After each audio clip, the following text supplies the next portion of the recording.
All right. Keep the content going. Thanks, everyone, for joining us. Brad, pleasure. Steve Bagdasarian, Chief Commercial Officer at Comscore. We are one of the OGs in the comprehensive measurement space. But as a big data entity, obviously the topic of AI is one that we're quickly incorporating and observing. But at the end of the day, it really comes down to how brands ultimately are thinking about the use cases. So a lot of content for us to dig into, but I figured before we jump into AI, I think it's important maybe to just set the landscape of what are we actually looking at as you see the evolving landscape begin to really hit this inflection point as everybody keeps referring to it with 2024, 25 on the horizon. What changes just in your own kind of marketing purview as it relates to the brand are you seeing evolve here? Well, I mean, what we just heard from, the experts in Google, obviously at the forefront of a lot of this work, you see a lot of the use cases around AI start in marketing around creative and ways to operationalize or to scale different forms of creative and create more personalization at scale. So, I mean, that to me is like one of the low-hanging fruits in AI, though I think when you think of marketing as way more dynamic than that, in that obviously synthesizing large amounts of data to make better decisions in terms of how your marketing is performing is another use case to talk through, and I think how that will have ramifications in terms of how marketers think about it. It could even help in the briefing process in terms of using new tools and capabilities to ensure that our briefs are connecting with consumers or agencies in better ways. It could be analyzing different consumer segmentation and really understanding what are the most meaningful opportunities to grow or sustain your business, depending on what your objectives are. As well as in the area of innovation. So as brands are speeding up their pipeline and development on new types of products to bring to in front of consumers, AI can be a tool, or at least has the promise of being a tool to help brands identify new spaces, whether they're white spaces in innovation or new spaces in existing categories, that they can help, create new opportunities that they can bring to the market in the real world. So I do see it as multiple ways in which AI can play a role in a marketing organization. It's just determining what are the best use cases. And in my perspective, when we think about AI, it solves two needs for a business, at least in the world of marketing, one of which is taking away or eliminating tasks that brand teams potentially see as low value, right? Like, can it help you do things that you don't want to do so you can spend time on the things that matter? You think of that 80-20 rule and if you ask most marketers, they're spending a lot of time on repeatable things that they probably would rather have more headspace for to do the more meaningful parts of marketing, and AI can potentially solve for that piece of it.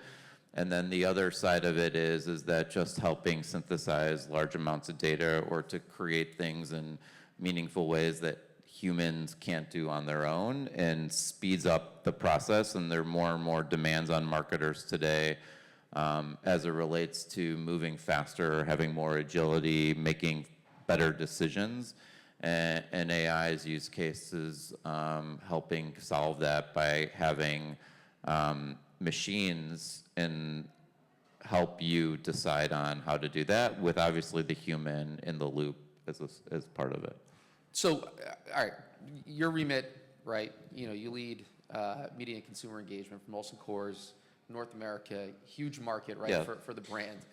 At the same time, right, as much as AI holds all this promise, which I think anybody here at this entire event for the week would agree, there's stepping stones into terms of how this application actually gets applied to different aspects of your world and of the brand's world.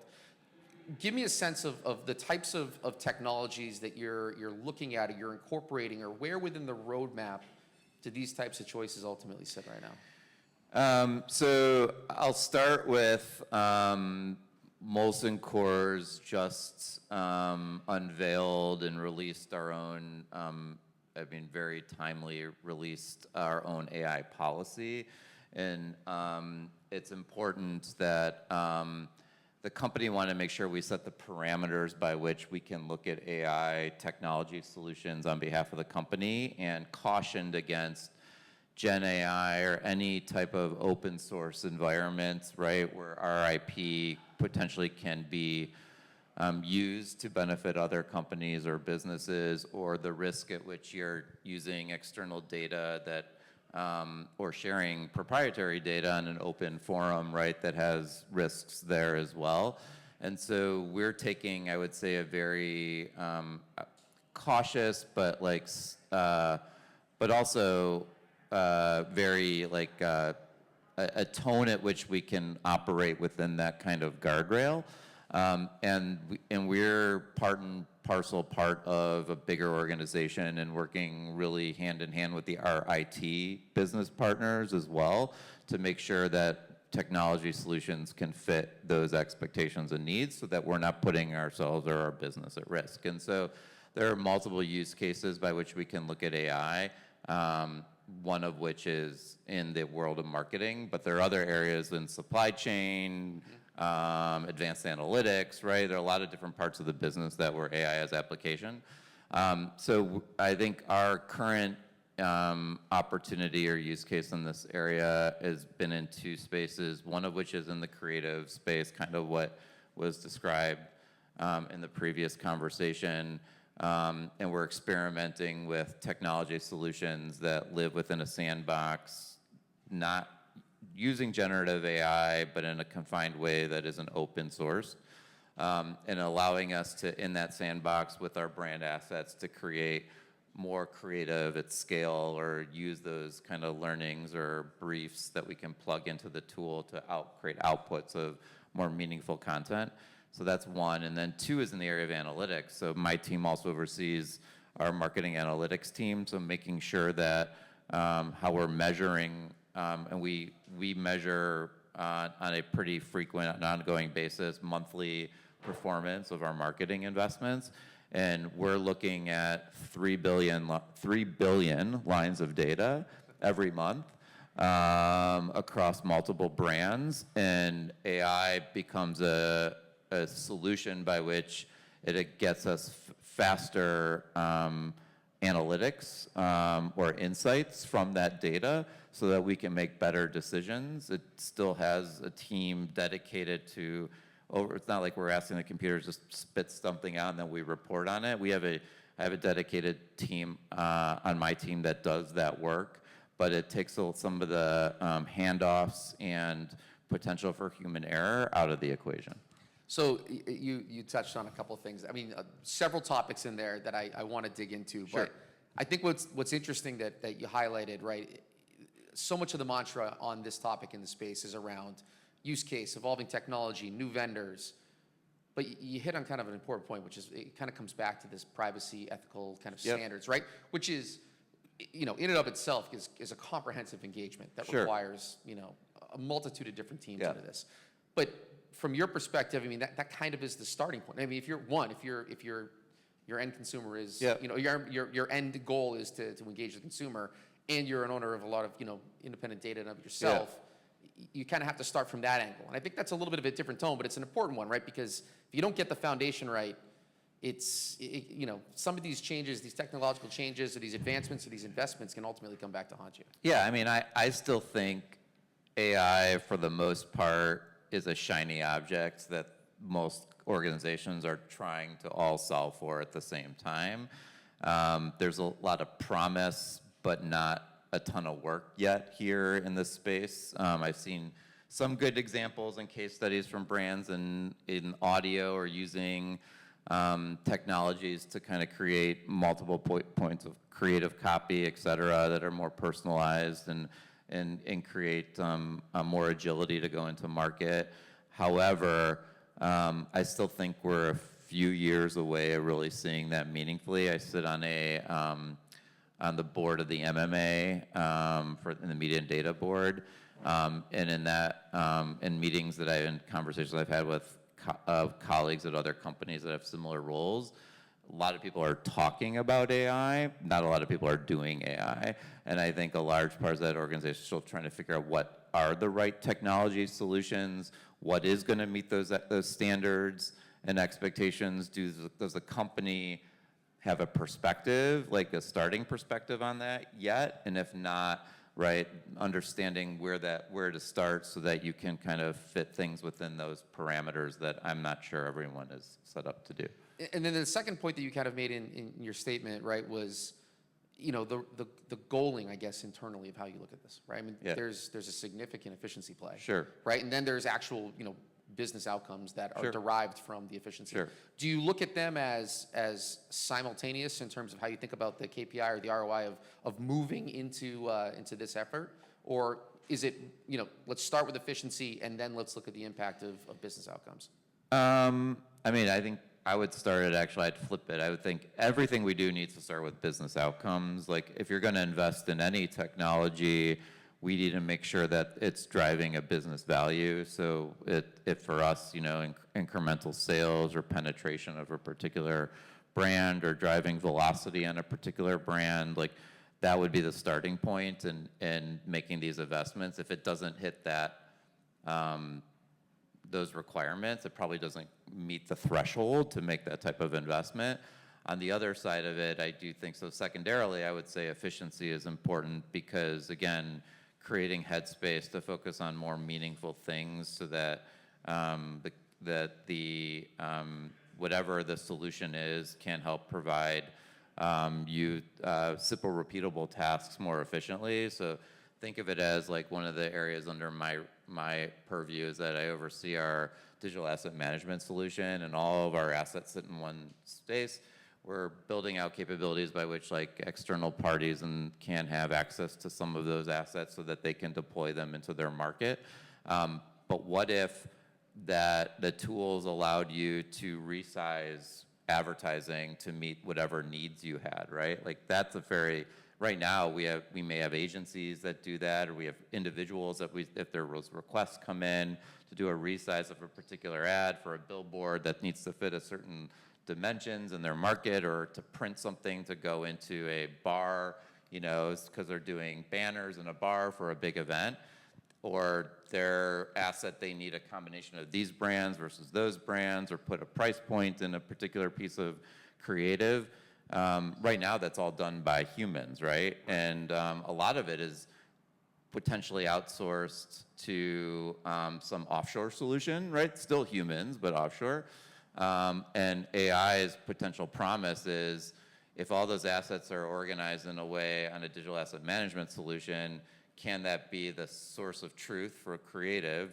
And can AI, if typing in certain level of prompts or commands, can you get to that same output faster without having to, and maybe eliminate cost at the same time? Yeah, it's funny. So, obviously, one of the, the unique areas of Comscore is that we sit on this significantly large data set, right? Yeah. And that allows for us to look at a very kind of local view of media performance that rolls up to a national view. And then I think about brands like yourself that have, a requirement and need, right, to advertise nationally, but you're optimizing for purchase at a very local level. That's right. And ultimately, these things come together in this capacity. I'd have to imagine that there's, a level of entertainment that goes to the strategy of what you guys are thinking about within the brand that's ultimately going to have a better customer experience. It's going to drive better performance. It allows you to incorporate all those assets quicker. Have you done anything to begin to show that the outward media analytics are better when you think about incorporating those different data sets for that, kind of localized performance at a more, national approach? To be fair, like, I would say most of our performance metrics are done at the national level, not at the local level. Most of our investments still done in national media, though we have like local media investments that sit on top of that. We are just kicking off work to kind of look at those, look at the characteristics of the individual markets and understand, are some markets performing better than the others and why maybe that may be the case, or being able to help us optimize our investments at a very granular local level. We now have good learnings at the national level that we feel like that are applicable in most local geographies, that we can say, all right, we know fundamentally this type of media works really well or this creative works really well. Therefore, we can probably make the assumption that it would perform similarly in key markets. But understanding local market nuances is another layer of detail that I think will make our overall analytics more sophisticated and allow us to make very clear, discrete type of decisions. Yeah, and I guess it kind of plays right back into the efficiency reality, right? Because much of this computation that we take on today, it requires people, right? Or That's it right. requires different environments by which the data is accessible. Do you as a brand right now feel that you have enough data that can feed into the models that ultimately are going to power this technology? Are you excited about incorporating new data sets? I mean, there's always that balance between enough data or too much data. How do you think about the data sets that are ultimately going to? I mean, honestly, it's not a matter of how much or too much. It's the matter of quality. And so I think brands sometimes get caught up in the amount of data they need, but ultimately it's getting the right data you need and being able to really take that data and turn it into action. And I think most brands get into paralysis when they focus on the size of the data set as a deciding factor, whereas I think the real thing is like what is most meaningful type of data available that is going to help really link back to results and not get caught up in the size of the data set. When you think about the future of just your category in and of itself, right? I mean, obviously, legal drinking age is one that is a highly regulated area of the marketing space, right? And fortunate or unfortunate, there's just a different level of scrutiny that goes into this. Do you think regulation will keep up? I mean, obviously, we talked about the role of ethics and privacy tying into this. But in some cases, right, the technology is moving so quick. Where do you think the future of this ultimately evolves into? I mean, I wish I could see the future. So do I. But I'd make some bets. I would say, to me, it's more. I mean, as a regulated industry, again, we take precautions to make sure that we're following the guidance and the guidelines that we've set forward in the industry, and to be responsible, and making sure we're what we're doing and putting out in the world is only going after consumers that meet those qualifications of like any legal drinking age per their geographic guidelines, as well as any other pieces with footfalls and creative. So I think as long as the AI or any solution keeps up with that, like if those are inputs or parameters by which we can input into whatever the output comes out as, then I think it's a pretty easy solve. And separately, and I guess on top of that, this is where it's like always important to have individuals at the helm that can kind of make sure that we're monitoring. Like I think if brands think they're just going to turn this over to a machine and they're going to go sit at the pool, right, and hang out while the machine does all the work, then I don't think that's going to be the real end result. Yeah, that was kind of the heart of it, which I appreciate getting to, because I feel like in some regards I look at it as more of a tool, right, versus a replacement of, and I think that there's some categories of the use case around AI that there's a fundamental belief that it will be a replacement of. That's right. But I think there's an element where there's the human touch, at least for the foreseeable future, as we can kind of look out as far that could be predictable. Yeah, it's like that simple, repeatable task that I described, like that whole digital asset management solution, like being able to customize the asset within the environment or resize, right? The person's deciding on how that gets operationalized, but at the end of the day, they're the approver of that asset. It's not going out into the world until they see it. Absolutely. Let's kind of shift gears as we kind of get to the tail end of the discussion. But I mean, obviously, you work with a lot of vendors, right? And whether that be from the agency all the way through to technological vendors that step up to support you. How much of this is a requirement into their roadmaps that are transparent back to you, or again, back to the kind of the beginning of the conversation, right? We're at the stepping stones. Right? Yeah, There's a shiny object behind this topic, no That's right. question. But there is an incorporation. I mean, is that something that you are requiring, that you're looking into, that you're leaning heavily towards people that are more transparent with how this is being incorporated? I mean, it's not a requirement today. A lot of our partners are coming forward with their own AI solutions that they think will benefit our business. We're open to having those conversations to understand if that's true or how that would work and develop the right use cases to potentially test and learn. But it's not something we're actively seeking out in the world, and from a marketing perspective, where we feel like there are ways to do that, we will test and learn and scale them over time, but nothing in particular that I think worth commenting on today in terms of where we are on that. Do you ultimately see it, though, being a potential driver for the speed by which you're able to think about channels that are, I mean, linear television, when you set it, it's running. Sure. Right? It's minimally optimizable to a certain degree. But when you think about the ability to optimize the nonlinear environments against the flighted linear media, I mean, this type of stuff has to be exciting from your standpoint in terms of, again, cost savings, dollars working harder, faster path to a ROAS story, and channel synergy versus channel conflict, which I feel like the media industry loves to build up. Sure. Yeah, I mean, all those are true. I think obviously there's a lot of potential with digital media because of that, and it's easy to traffic, route to market, get in front of consumers because it's just because the technology infrastructure is already there. I think TV will get there at some point, honestly, especially as CTV is becoming more and more the dominant player. I think the TV technology and the way in which ads get served into those formats will change over time, and I think they'll act more like digital in the future.